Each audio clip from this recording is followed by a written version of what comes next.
Live TV news. मैं हूं आपके साथ अंशिका। आइए नजर डालते हैं इस खबर की ओर। वक्फ संशोधन विधेयक पर आप सांसद संजय सिंह ने बीजेपी सरकार पर जोरदार हमला किया। उन्होंने कहा बीजेपी वाली ये बिल देश में नफरत फैलाने, लोगों का ध्यान महंगाई, बेरोजगारी, अशिक्षा के मुद्दे से हटाने के लिए ला रहे हैं। आप नेता ने कहा इस बिल के पीछे बीजेपी का कोई मकसद नहीं है। आज ये बिल वक्फ के खिलाफ आ रहा है, कल ये बिल मंदिर, गुरुद्वारा, चर्च के खिलाफ आएगा। देखिए आप भी इस वीडियो में। बातें कर रहे हैं और ये किसी भी तरह से गैर कानूनी नहीं है।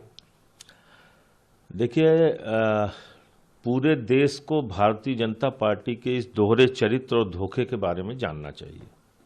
और मैं ये बात क्यों कह रहा हूं, इन्होंने खुद ने 2009 के अपने मैनिफेस्टो में क्या लिखा है, पूरा देश इस बात को देख ले।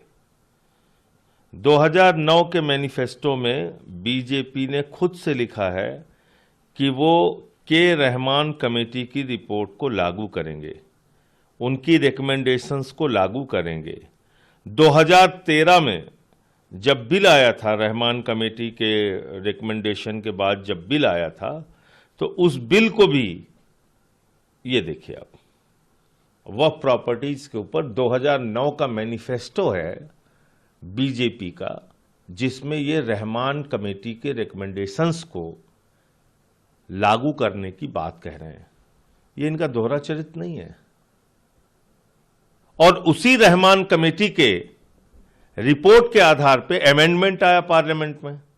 अब पार्लियामेंट में अमेंडमेंट आया तो उनके सांसदों ने, मैं नाम लेके कह रहा हूं, सुषमा स्वराज जी ने उसमें हिस्सा लिया डिबेट में, उसमें हिस्सा लिया मुख्तार अब्बास नकवी जी ने, उसमें हिस्सा लिया शहनवाज हुसैन ने, और इन्होंने तो सपोर्ट किया बाकायदा। 2013 के बिल को, अमेंडमेंट्स को, संशोधन को सपोर्ट किया बीजेपी ने। अब इसके आगे आ जाइए। उस अमेंडमेंट्स के आधार पर जो सुझाव दिए गए थे, उसमें यह कहा गया था कि जो वक्फ की प्रॉपर्टीज हैं उसको ऑनलाइन करना है। इन्होंने 13 के बाद 14 में इनकी सरकार बन गई। राज्यों में भी ज्यादातर इनकी ही सरकारें थी, केंद्र में इनकी सरकार है पिछले 11 साल से। सारे डाटा इकट्ठा करके, सारे रिकॉर्ड इकट्ठा करके इन्होंने ऑनलाइन किया और सुप्रीम कोर्ट में एफिडेविट दिया है, शपथ पत्र दिया है। वो भी आपको पढ़ के सुना दे रहा हूं। पूरे देश को पता चलना चाहिए कि क्या दोहरा चरित्र है बीजेपी का। इन्होंने सुप्रीम कोर्ट में एफिडेविट दिया है कि 99% वक्फ की संपत्तियां ऑनलाइन हो चुकी हैं, रजिस्टर्ड हो चुकी हैं, यानी कि उनके कागजात हमको मिल चुके हैं। ये तो आपने कोर्ट में एफिडेविट दिया है। ये देखिए, इसका पैरा 5 पढ़िए, मैं पढ़ दे रहा हूं क्या लिखा हुआ है इसमें। इसमें लिखा हुआ है that as regards digitization of Waqf properties the answering respondent, last में इन्होंने जो लिखा है वो मैं खाली पढ़ देता हूं, बहुत लंबा है। Digitization was achieved at the end of campaign period on 15/10/2019, 3,30,141, 98.99% records stood digitized. Mapping of all immovable waqf properties on a war footing label has also been taken up with the state waqf boards, state governments. तो ये तो साफ साफ ये लिख रहे हैं कि 90, और सुप्रीम कोर्ट का एफिडेविट है, गवर्नमेंट ऑफ इंडिया का, मोदी जी का, 2020 में, और ये कह रहे हैं कि इन्होंने अभियान चला के देश भर में जितनी वक्फ की प्रॉपर्टीज थी उसके सारे कागजात वगैरह चेक करके, सर्वे करके, जो भी रिपोर्ट इनके पास आई उसको ये ऑनलाइन कर चुके हैं। तो ये बिल किस लिए ला रहे हो? देश में नफरत फैलाने के लिए।